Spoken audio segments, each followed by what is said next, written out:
So ಅದು ನನ್ನ ಲಕ್ಕಿಗೆ, ಯಾಕಂದರೆ ನನ್ನ ಸ್ಕೂಲು ಅದು ಇದು ಕಾಣೋದಕ್ಕೆ ಮುಂಚೆ ನಾನು ಸಿನಿಮಾ ನೋಡಿದವನು. ಸೊ ಅಲ್ಲಿ ಹೋದಾಗ ಅವರು ಹೇಳಿದ ಡೈಲಾಗ್ ಕರೆಕ್ಟಾಗಿ ಮಾತಾಡಿದ್ದೀನಿ. ಅದೊಂದು ಸಾಂಗಲ್ಲಿ ಬೇರೆ ನಾನು ಕರೆಕ್ಟಾಗಿ ಲಿಪ್ಸಿಂಗ್ ಬೇರೆ ಮಾಡಬೇಕು, ಅದನ್ನು ಕರೆಕ್ಟಾಗಿ ಮಾಡಿದ್ನಂತೆ.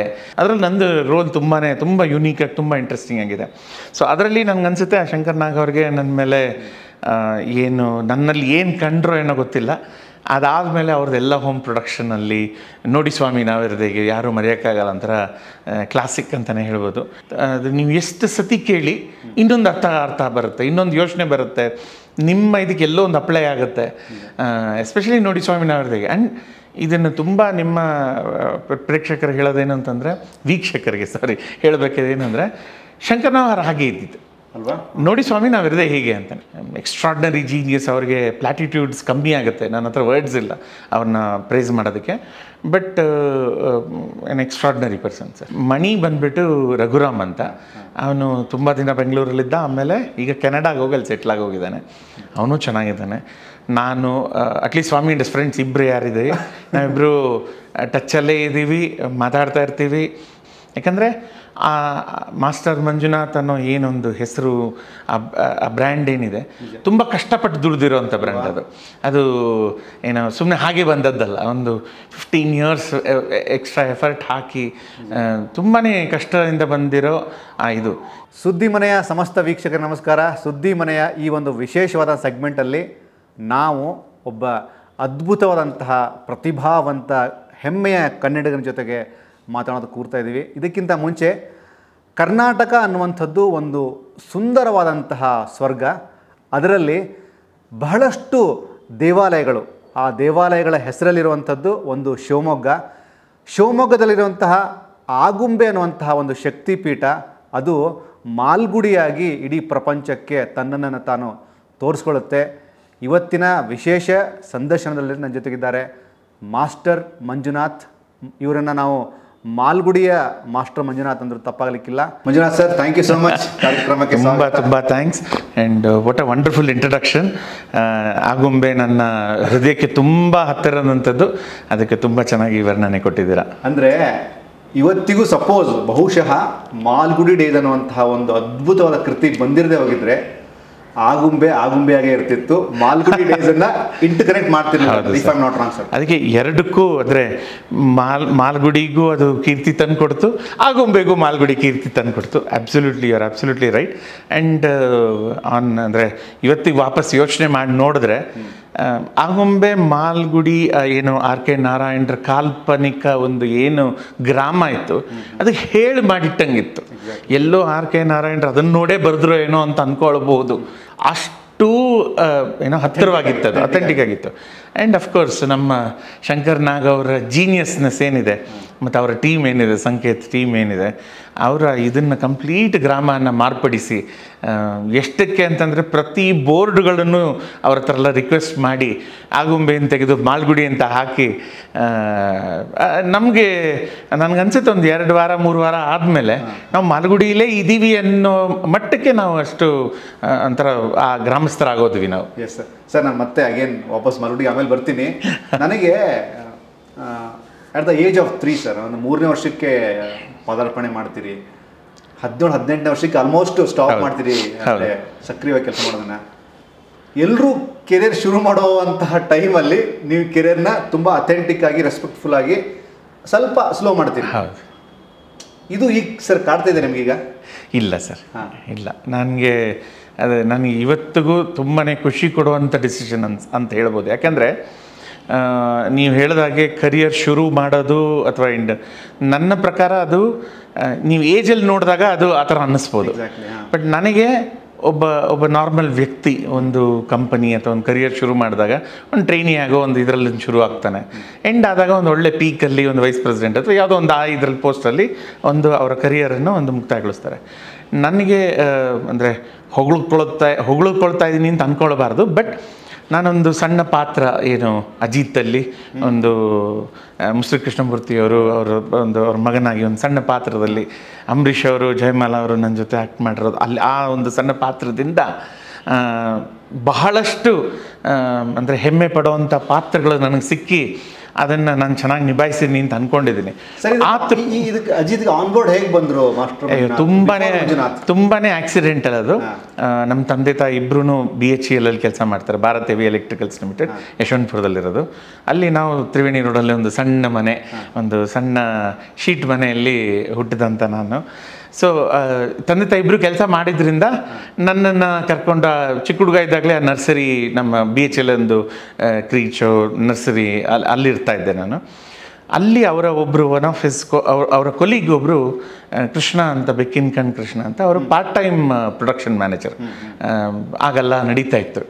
ಸೊ ಅವರು ನನಗನ್ಸುತ್ತೆ ಎಲ್ಲೋ ಒಂದು ಕಡೆ ಒಂದು ಸಡನ್ನಾಗಿ ಈ ಮಗು ಪಾತ್ರನ ಕಾಸ್ಟ್ ಮಾಡೋಕ್ಕೆ ಮಗು ಸಿಕ್ಕಲಿಲ್ವೋ ಅಥವಾ ಚಿಕ್ಕ ಹುಡುಗ ಸಿಕ್ಕಿಲ್ವೋ ಏನೊಂದು ಗೊತ್ತಿಲ್ಲ ನನಗೆ. ಸೊ ಅವರು ನಮ್ಮ ತಂದೆ ತಾಯಿನ ಕನ್ವಿನ್ಸ್ ಮಾಡಿ, ಇಲ್ಲ ನೀವು ನಿಮ್ಮ ಮಗ ಆವಾಗಲೂ ಇದೇ ಥರ ತುಂಬ ಮಾತಾಡ್ತಾ ಇದ್ದಂತೆ. ಸೊ ಕನ್ವಿನ್ಸ್ ಮಾಡಿಬಿಟ್ಟು ಆ ಒಂದು ಸಣ್ಣ ಪಾತ್ರ 2 ದಿನ ಶೂಟಿಂಗು ಅಂತ ಅಂದ್ಬಿಟ್ಟು ಕರ್ಕೊಂಡು ಹೋಗಿದ್ದಾರೆ ನನ್ನ. ಸೊ ಅದು ನನ್ನ ಲಕ್ಕಿಗೆ, ಯಾಕಂದರೆ ನನ್ನ ಸ್ಕೂಲು ಅದು ಇದು ಕಾಣೋದಕ್ಕೆ ಮುಂಚೆ ನಾನು ಸಿನಿಮಾ ನೋಡಿದವನು. ಸೊ ಅಲ್ಲಿ ಹೋದಾಗ ಅವರು ಹೇಳಿದ ಡೈಲಾಗ್ ಕರೆಕ್ಟಾಗಿ ಮಾತಾಡಿದ್ದೀನಿ.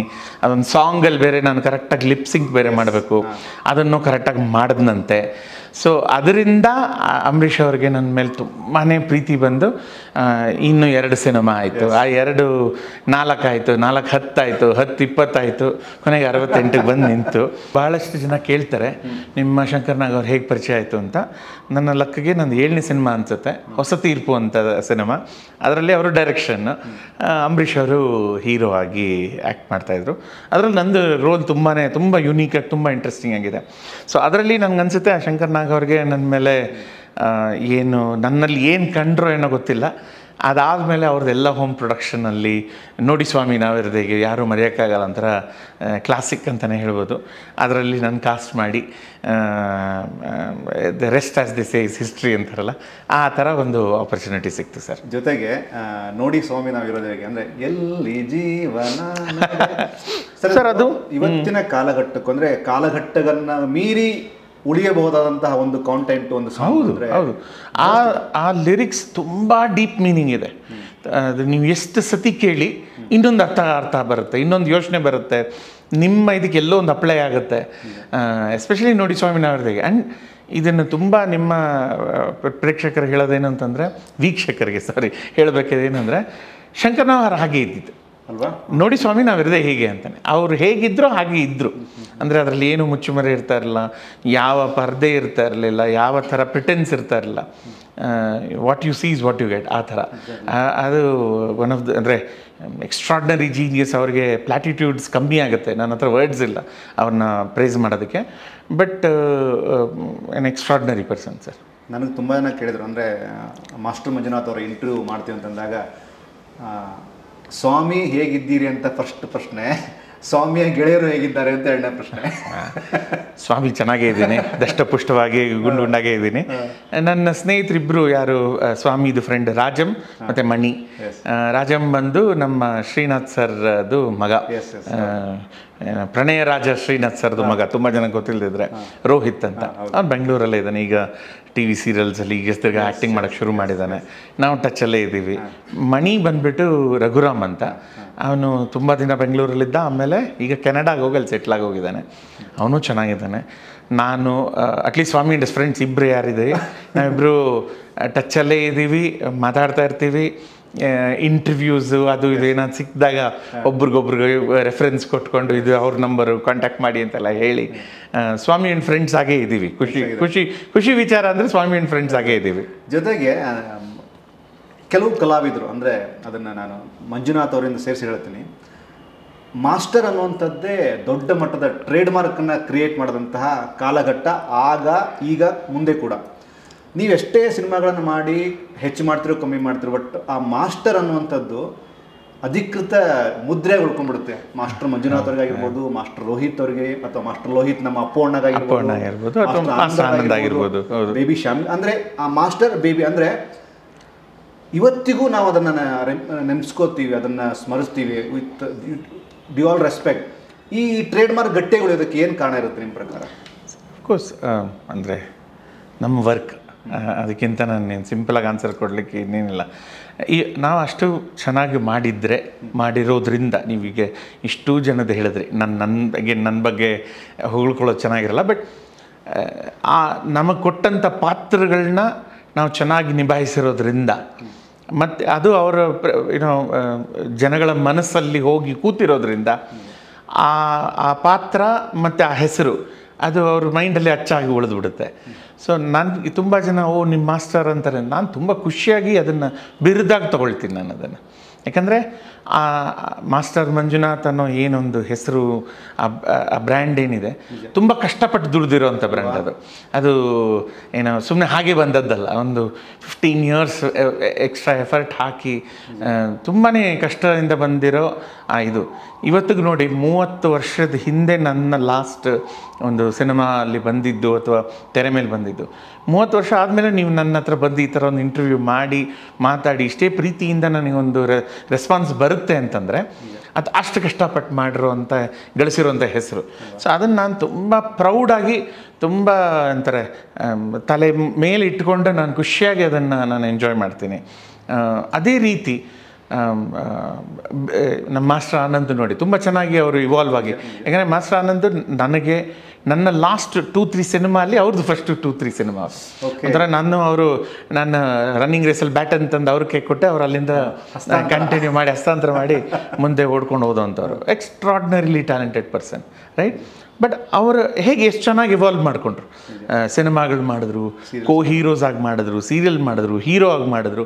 ದೆನ್ ಅವ್ರೀಗ ತುಂಬ ಎಲ್ಲ ಕಾಯ್ತಾ ಇರ್ತಾರೆ ಪ್ರತಿದಿನ ಈವ್ನಿಂಗ್ ಅವ್ರದ್ದು TV ಅವರು ಹೋಸ್ಟ್ ಮಾಡೋ ಮಾತು, ವಾಕ್ಚಾತುರ್ಯತನ ಇದನ್ನು ನೋಡಿ ಅವರು ಕಂಟಿನ್ಯೂ ಮಾಡ್ತಾರೆ. ನನ್ನಂಥವರು ಇದ್ದಾರೆ. ಅದರಿಂದ ಸ್ವಲ್ಪ ಈ ಕಡೆ ಬಂದು ನನ್ನ ವರ್ಕಲ್ಲಿ, ಪ್ರೊಫೆಷ್ನಲ್ ವರ್ಕಲ್ಲಿ ನನಗೆ ತಿಳಿದ ಮಟ್ಟಕ್ಕೆ ಒಳ್ಳೆ ಕೆಲಸ ಮಾಡಿ ಒಳ್ಳೆ ಹೆಸರು ಗಳಿಸ್ಕೊಂಡಿದ್ದೀನಿ ಅಂತ ಅಂದ್ಕೊಳ್ತೀನಿ. ಸೊ ನಂದು ಇನ್ನೊಂದು ದಾರಿಯಲ್ಲಿ ನಾನು ಒಂದು ಗ್ರೋತ್ ಪಡ್ಕೊಂಡ್ಬಂದಿದ್ದೀನಿ. ಬಟ್ ನಾನು ತುಂಬಾ ಖುಷಿಯಾಗಿ ಸ್ವೀಕರಿಸುವಂಥ ಒಂದು ಹೆಸರು ಮಾಸ್ಟರ್ ಮಂಜುನಾಥ್.